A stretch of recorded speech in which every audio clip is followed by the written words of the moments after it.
to order. Is there a motion to approve today's agenda? So moved. Second. Motion's been made and seconded. All in favor say aye. Aye. Opposed, nay. Carries. That takes us to the minutes from February 11th. Is there a motion to approve those So minutes? moved. Second. Motion's been made and seconded. All in favor say aye. Aye. Opposed, nay.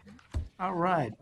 That takes us to our one and only item on our business agenda, which is a big project we've got cooking down at Metro. Come on down. Metropolitan Wastewater Treatment Plant, solids renewal and improvements. We have a proposal. Yes, sir. Hello, Mr. Chair and members of the Environment Committee. My name is Renee Heflin. I am manager of Plant Engineering Technical Services. I'm here to introduce Stephen Norton, who is the presenter for this business item. Stephen is a principal engineer who has been with Technical Services for a little over 4.5 years. He provides technical support for Metro Plant solids processing, and he is also the project manager for Metro Plant solids projects. Welcome. Stephen? Thank you, Renee, and thank you, Mr. Chair and committee members, for the opportunity to present business item 2020-81, Metropolitan Wastewater Treatment Plant, solids renewal and improvements. The work of this project includes miscellaneous improvements and renewal of equipment related to processing wastewater solids at the Metro Plant in St. Paul. The project has two main objectives. First is to preserve existing wastewater treatment plant infrastructure. Due to the harsh environment inside the incinerators, regular renewals are required every 5 to 7 years. The last renewal was completed in 2014. Second is to optimize and improve performance. This includes reducing operating costs, increasing equipment performance, and increasing reliability. This project is part of a larger Metro Solids program at the Metro Plant. This renewal and improvements project will perform work during shorter 8-week incinerator shutdowns to improve system reliability until the fourth incinerator is constructed. The fourth incinerator will be constructed from 2022 to 2024. The added capacity from the fourth incinerator will allow for a more extensive renewal to occur on the existing incinerators from 2025 to 2027. In 2025, the existing incinerators will be 20 years old, and they'll need to be taken out of service for roughly 6 months to 1 year at a time. Mr. Chair and committee members, please refer to the handout attached to the business item. On the back, there is a summary of the project scope. I'm going to touch on 5 of the larger items in the project. New ash and line piping will be installed as depicted in item number 2. New cake pump piping will be installed as depicted in item 3. The fluid bed incinerator air distribution system will be renewed as depicted in item 6. Waste heat boiler tubes will be replaced as depicted in item 7. And a stainless steel liner will be installed in the baghouses as depicted in items 8. With that, I'll move on to the bid summary.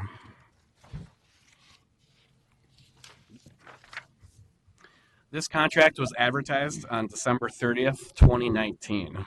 2 bids were received on January 30th, 2020. One from Schenck Constructors Incorporated for the amount of $19,303,100.00, and one from Pioneer Power Incorporated for $20,679,892.91. The engineer's estimate for the project was $20,015,000.00. The Office of Equal Opportunity and Employment determined that Schenck Constructors Incorporated passed the Disadvantaged Business Enterprise Goal evaluation by meeting the DBE goal of 4%. Schenck Constructors Incorporated is the lowest responsive and responsible bidder. Therefore, it's staff recommendation that the Metropolitan Council authorize its regional administrator to award and execute contract 19P187A for construction of the Metropolitan Wastewater Treatment Plant, solids renewals, and improvements. Project numbers 805947 and 808920 with Schenck Constructors Incorporated in the amount of $19,303,100.00. And then with that, would be happy to answer any questions. Any questions? Please. You. Okay. Oh, hey, thank you, Chair. I just had a couple of questions. If you could kind of talk about like the carbon footprint of the new improvements versus what it currently is, and then some comparisons, some other burners out there, you know, either locally or nationally. The carbon footprint, I guess, of this particular project won't have any impact on the carbon emissions for the project itself. Okay, it won't, like with the scrubbers and the air quality and things like that, won't be any improvements that we're currently doing and that, or? Mr. Chair and committee members, the improvements to the scrubber that we're doing will increase the performance of the scrubber, and it's expected that we would be able to improve the particulate removal through the scrubber through the changes we're making. Okay. So the carbon reduction might not be impacted, but the air quality, it would certainly help us maintain our permits that we have through EPA or MPCA or whatever permits we may have around air quality, I would suspect. Yeah, correct. Mr. Chair and committee members, the improvements that we're making right now will improve the particulate removal for the scrubbers, and it's also important that it'll also demonstrate performance that we'll use for the fourth incinerator to meet the lower standards that the fourth incinerator will have to meet. Is it EPA permits that we have through that for air quality, an EPA only, or is it also MPCA? Mr. Chair and committee members, currently we comply with the MACT requirements through EPA, and then we also have a Title V permit through the Minnesota Pollution Control Agency. Both of them. Okay, thank you. Committee member Sterner. Well, thank you, Chair. I just was wondering, will this help maximize the calories of burning up the cake in that then? Like, will we get more efficiency by the combustion of the cake? Mr. Chair and committee members, yes, I do believe some of these project components will increase the efficiency of the incineration process. One particularly, we're going to be putting in the liner in the baghouse, which currently has some holes, and so when we patch those holes, that'll increase efficiency through that process. All right, thank you. And that bag house is all about dust collection, right? Am I recalling that correctly from the tours? Yes, Okay, Mr. good. Chair, Mr. Chair and committee members, there's over 800 cloth filter bags in the baghouse. Great. Other questions? Do we have any experience with this particular company? We feel like they're going to do a good job?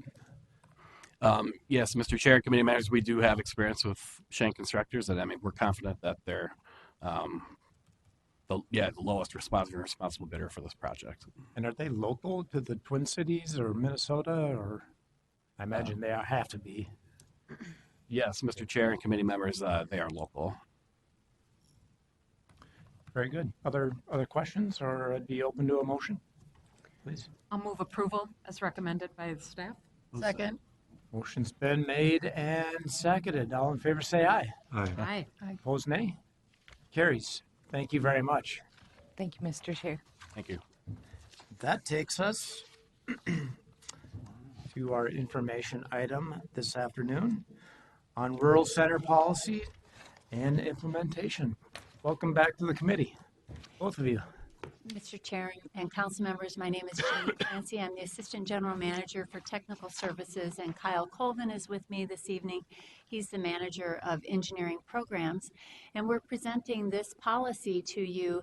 It was requested by Councilmember Zarin, who expressed it as an item of interest, and we'll also be meeting with Councilmember Zarin later this week to talk about how this policy and our implementation of this policy specifically affects some of the areas that is within his district that includes the East Bethel area. So our presentation objective this evening is to explain the council's policy on rural centers and its implementation through the regional wastewater system. Some of the topics that we'll include this evening is the rural center policy history, our policy implementation, the impact of the Great Recession on our policy, some of the actions that the council took in response to the Great Recession and how our communities were being impacted, and then some next steps for the council to consider as we develop our 2050 Water Resources Policy Plan. So as you know, in the backdrop, the council's mission is to foster the efficient and economic growth for a prosperous region. And we do that through a variety of services that we offer, but specific to us and to the Environment Committee is the wastewater treatment and collection and treatment system, which has a very significant impact on the orderly growth of the region. So our policy planning framework is that the council is directed to prepare the Water Resources Policy Plan through Minnesota Statutes 473.145. This statute directs the development of a plan for the regional wastewater collection and treatment system, along with supporting policies and goals and standards. And there's a picture of the policy plan that is adopted there. And if you look at that, it has all of that information in there. The plan is also developed in response to Minnesota Statutes 473.157, which requires the council to adopt a water resources plan and the federal requirements for regional management to address pollution from point sources, and point sources would be our wastewater treatment plants, as well as non-point sources such as stormwater runoff. So taking just a kind of a look back through history, in 1969, the legislature created the Metropolitan Sewer Board to develop a modern regional wastewater collection and treatment system. And as many of you know, in the late 60s, early 70s, the region was really suffering from poor water quality because we had 35 wastewater treatment plants that were marginally treating wastewater and oftentimes discharging the effluent to very sensitive water bodies, lakes, and streams that oftentimes really were struggling with the effluent discharge. In response to concerns about water quality, the Metropolitan Sewer Board was formed to improve wastewater treatment, thereby protecting public health, the environment, and fostering the economic growth of the region. When the Sewer Board was created, 35 wastewater treatment plants were acquired, and then there were 16 additional plants that were located throughout the Metropolitan throughout the metropolitan area, the 7-county metropolitan area, that were not acquired. So if we look at this slide right here, within those 35 plants that were acquired, there were 15 that were freestanding communities, and those are located there. All of these communities operated their own treatment plants. The other 20 that were within the 35 were a partnership of some sort. So for example, Minneapolis and St. Paul isn't listed because that was a partnership, and there were a number of partnerships that were brought in to the Metropolitan Service District area. So if we take a look at this time frame and we begin at the 1970s, which shows the acquisition of the plant, then we move to the 1980s, we really didn't have a freestanding, we didn't have a policy plan for freestanding growth centers. And so the acquisition of wastewater treatment plants was not recommended by the council and approved by the cities. Then in the 1990s, we didn't have the policy in place, and so the city of Mare requested that their wastewater treatment plant be acquired, and we declined to acquire that plant at that time. In 2003, in response to the request by the cities of Elko and Newmarket and the Minnesota Pollution Control Agency, we started to develop a policy plan. The Elko Newmarket wastewater treatment plant discharged to the Vermilion River. Kyle will cover this in a little bit more detail, but because of the impact of the plant's effluent on the Vermilion River, the cities of Elko, Newmarket, and the PCA asked that the council consider acquisition. And so in 2003 and 2004, there was an amendment to our existing water resources policy plan. And then in 2005, that amendment became part of our policy plan, and it became known as the Rural Growth Center Policy. And then again in 2015, that policy was modified in some way and became the Rural Center Policy. If we look at the 2040 Water Resources Policy Plan today, it includes the current long-term service plan, which was adopted for the 2040 Water Resources Policy Plan was adopted in 2015. The slide before you shows the existing wastewater treatment plant and the service area for each plant, along with future plant sites. And those future plant sites show one along the Crow River, one in Scott County, and we've identified two pink spots along South Scott County because we haven't determined the plant location, and then one in Hastings, which will replace the existing Hastings facility. The dark shaded areas of each wastewater treatment plant service area is a composite of each community's 2030 plan, and then what each anticipated as being served with the regional wastewater services. In addition, the lighter shaded areas reflect the council's long-term service areas. This reflects a post-2040 view of the areas that could be served given the ultimate capacity of each wastewater treatment plant. So if we look at Empire, at the lower part of the screen, you see the darker pink area, or the darker salmon area, which is the existing service area. And then the lighter pink shows the area that could be served ultimately by the plant. This generally represents a 50 to 60-year vision, and many of you have heard us talk about that we plan for our facilities long-term in advance because we need that amount of time in order to appropriately guide growth. So when you look at this plan, when we were formed, we served about 1.8 million people. Today we serve about 3 million people, and this ultimate plan shows about 6 million people.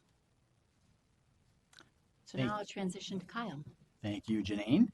What I'll be doing is covering some of the considerations that went into the policy development for the rural centers that really started actually before 2005, but became part of the policy with the adoption of the Water Resources Management Policy Plan.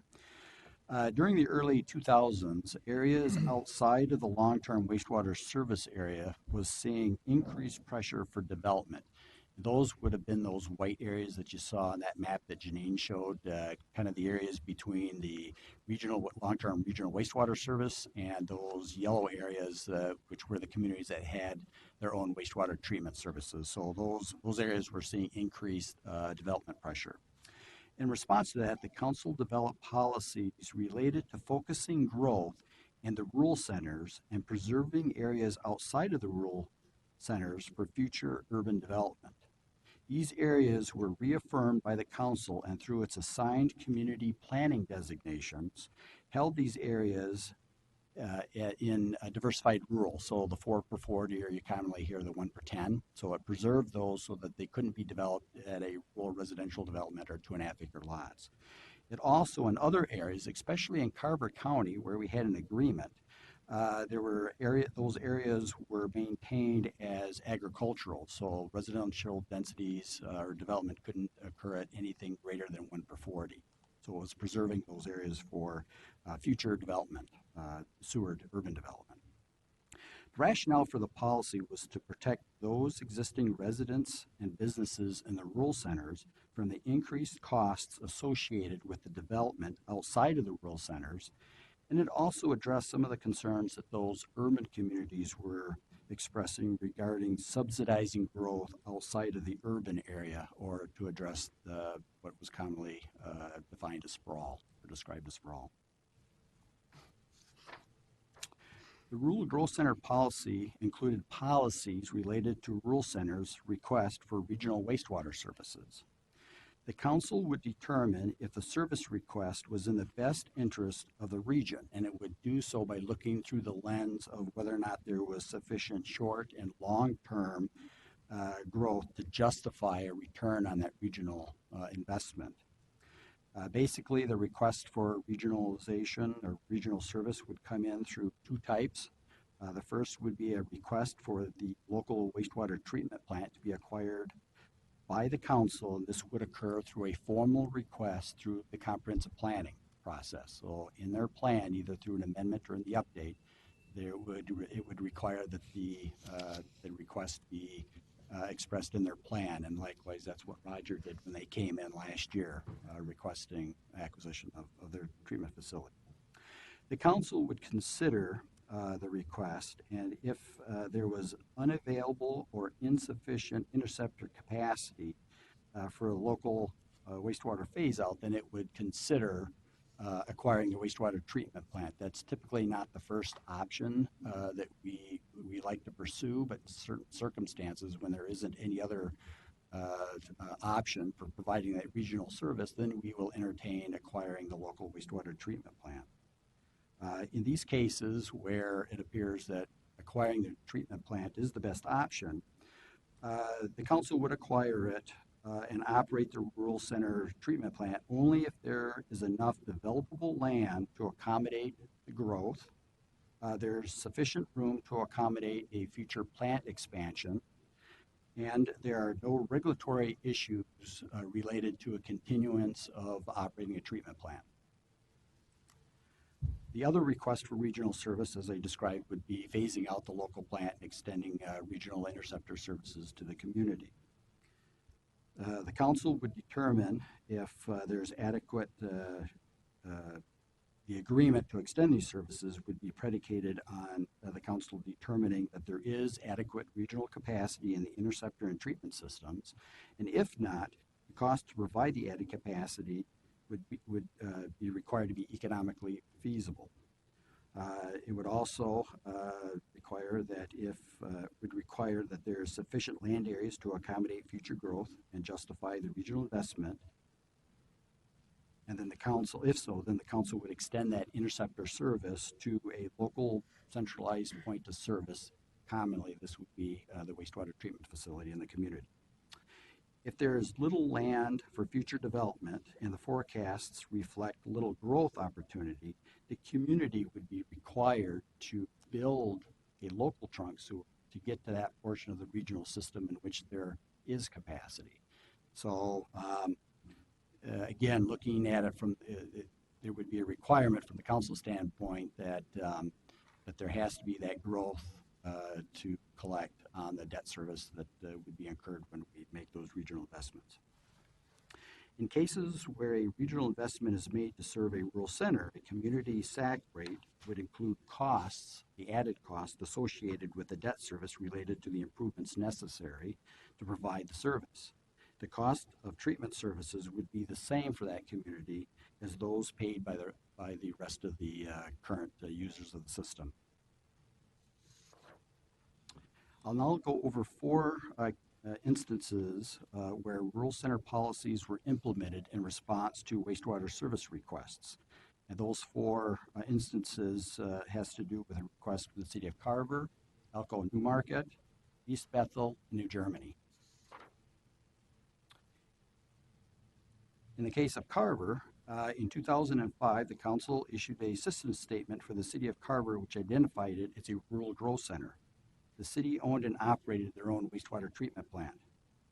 As a result of growth pressure associated with the widening of Highway 212 and the fact that the growth in Carver would be contiguous with development in Chaska, the city requested a designation change to a developing community through an amendment to their comprehensive plan and requested that regional service be provided to the city.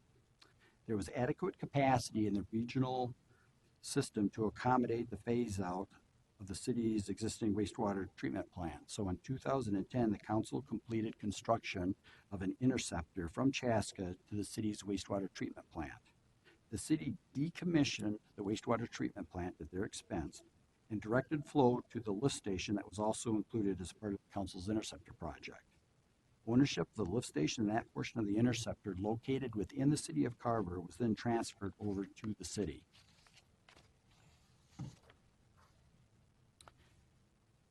In the example of Elko New Market, the city was facing growth pressures for development around I-35 and challenges with the city's wastewater treatment plant discharge, as Janine had alluded to earlier, to the Vermilion River caused concerns from the PCA and associated water quality concerns to the Vermilion River. The council extended service in 2010 from the existing regional interceptor located in Lakeville. Long-term plans for this interceptor, which is also known as the Elko Market Interceptor, is to extend it all the way in the future to the Empire Wastewater Treatment Plant when capacity is needed to accommodate future growth in Eureka and Castle Rock townships.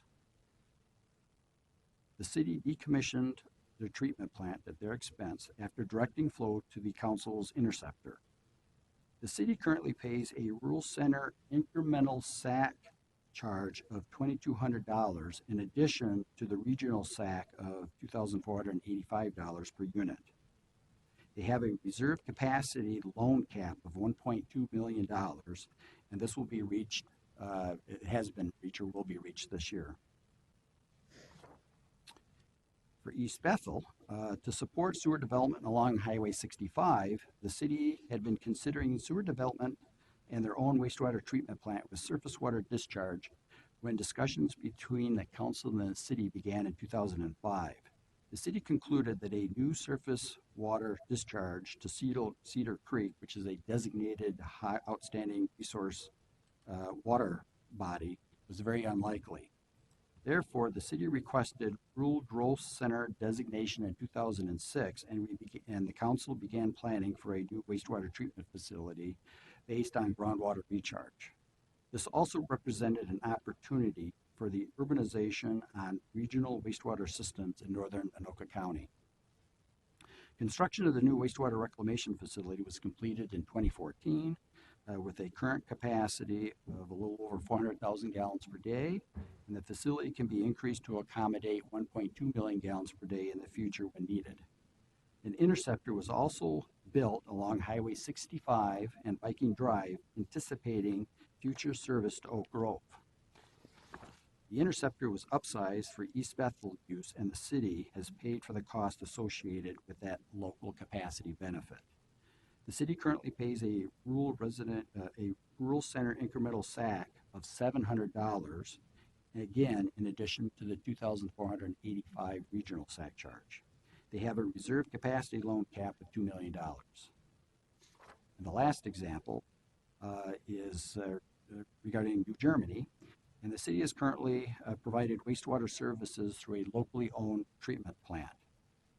Citing development pressure and growth and limited capacity in the wastewater stabilization pond, the city, as part of their 2030 comprehensive plan update, requested regional service in 2008.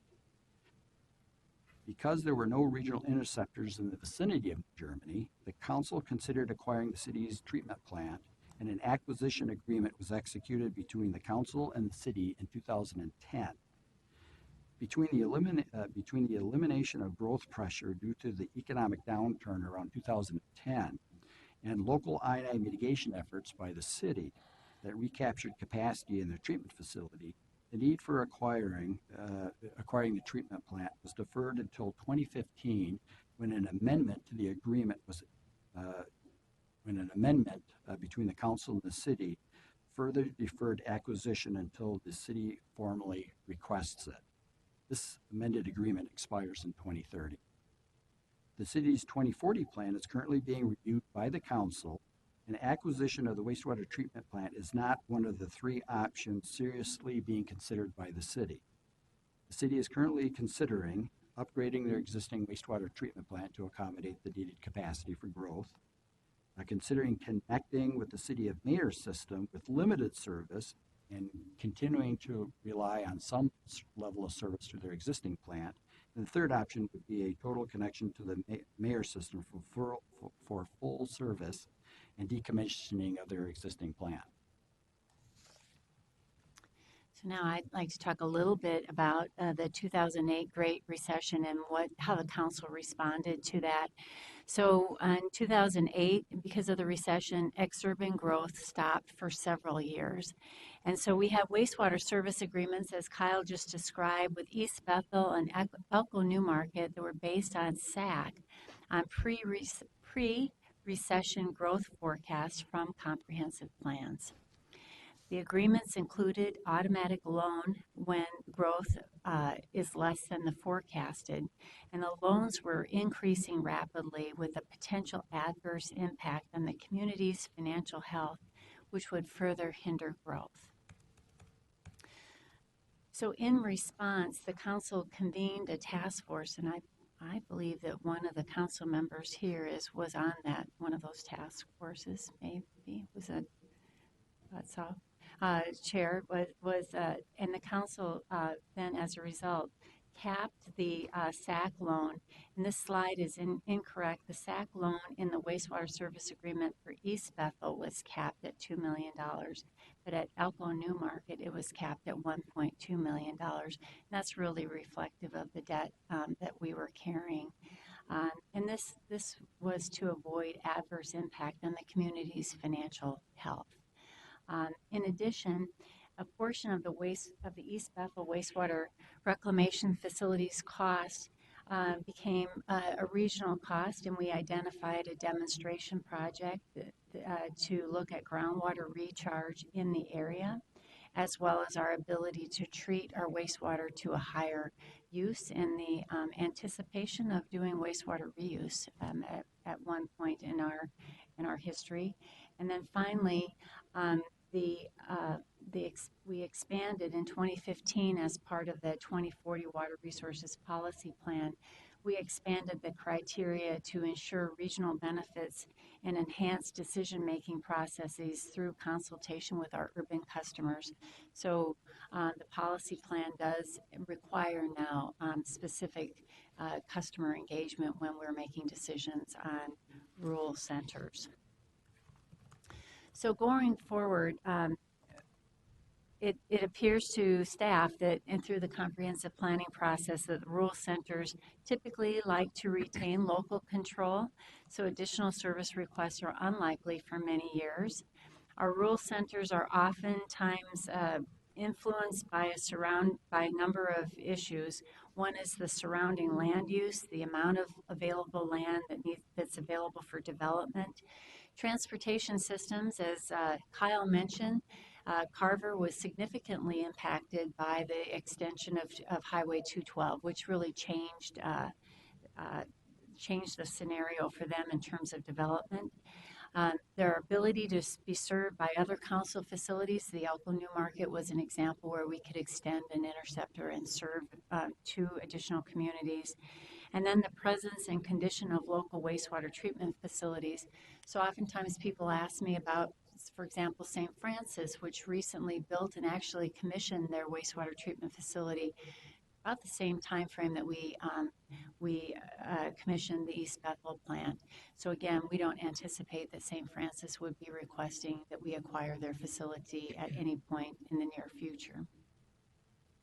And as we look to our future considerations and as we start developing our policy plan for 2050, we're working on the comprehensive plans that were required under the 2040 plan. The staff is already working on development of the 2050 plan and some of the planning processes that need to go into those considerations. So as we look at the 2050 plan, we would anticipate recommending that we retain the 2015 policy on serving rural centers, that the policy plan consider a financial policy to be flexible to address specific rural center circumstances and to support our regional cost of services and charges. And then finally, that we evaluate the need for changes to status and or financial assistance rules to address rural center challenges, because when we look at our rural centers and how they might be able to be competitive with state grants that for greater Minnesota, we want to make sure that the communities that are not served by the metropolitan disposal system, but that are within the 7-county metropolitan area, are not at a disadvantage. So we'll want to just consider that as well. And with that, we will respond to any questions that you may have. Excellent report. Thank you. How many total wastewater treatment plants are within our region? I know we have 9. You mentioned Meyer and And 9, New Germany, St. Francis, 24 total. 24 wastewater treatment plants in the 7-county metropolitan area. Interesting. Okay. Mr. Chair and members of the council, that's just quick math. We own 9, and then we believe that we have 15 remaining. Loretto will decommission their plant by the end of 2020 or early 2021. Right. So, Mr. Chair, committee members, the map here, those communities that have their own wastewater treatment plant are those areas that are highlighted in kind of the yellow-orange color. So you can see that the western part of the metropolitan area, Carver and Scott County, has the majority of those facilities. There are some in Dakota County as well, but Please. Thank you, Chair. Just looking for a history lesson here. So this the sewer development slide number 8 talks about in the 1980s, the growth centers, and so the council reached a decision that they wanted to acquire the treatment plants, and the cities pushed back. And was that primarily on a local control kind of argument, or I'm wondering what the rationale was? Mr. Chair and council members, that is absolutely correct. So we acquired the original 35 that were part of the, that were identified, and then we had the additional 16, and there was discussion, and there was a real interest in maintaining local control. So the council, our predecessor agency, the Metropolitan Waste Control District, did not pursue the acquisition at that time. Right. And then some of those plants have now, in fact, become part of our system. and Mr. Chair, Councilmember Fredson, and many of those are still existing today, and those again are those yellow areas.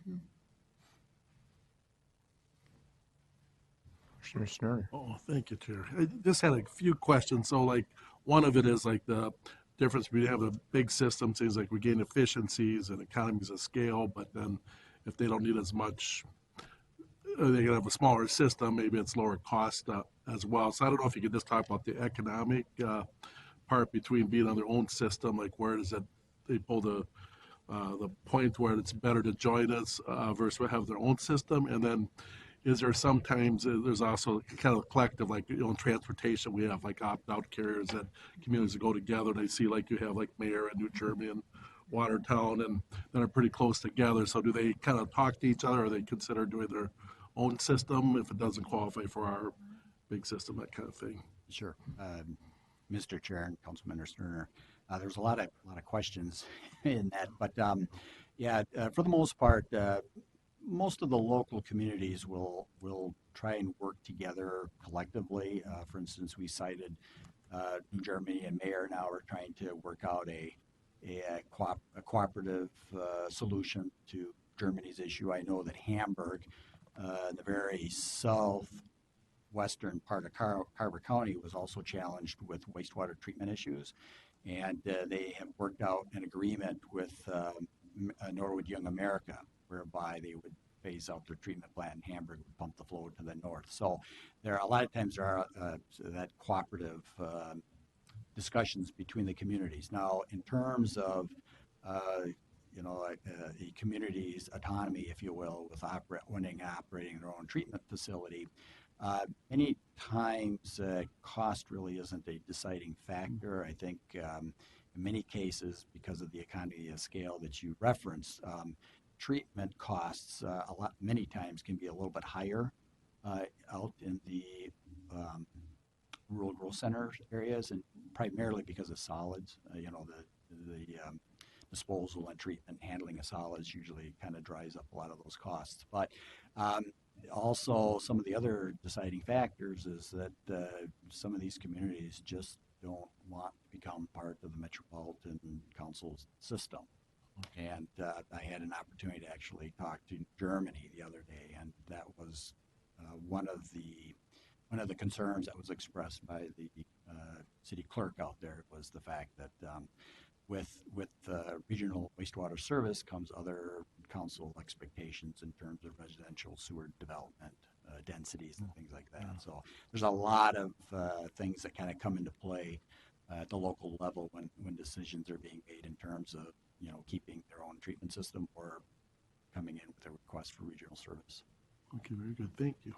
And then, Mr. Chair, if I could add, Kyle described one situation. On the other hand, we just acquired a plant for the city of Rogers that for 20 years has been planning their city in a way that would be consistent with the council's development expectations, knowing full well that ultimately they would be asking for the council to acquire their facility and expand service to Dayton and Corcoran. So Kyle mentioned local preferences. It really comes into play here.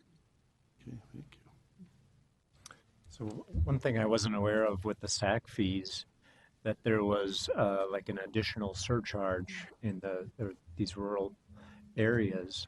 And the rationale for that is when there's a new connection or expanded business, that we've had to build out the interceptor in these cases.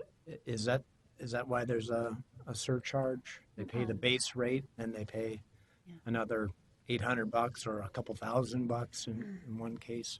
So, Mr. Chair and council members and Kyle can add that those additional charges are because we have been asked to advance our infrastructure prior to when we had planned to do so. So it was outside of what our planning window was. So, for example, in Rogers, again, not a rural center, but there is no additional SAC, and so that doesn't apply in that particular case. But when we've been asked to advance our work ahead of what our schedule might be, that's when there's an additional SAC charge.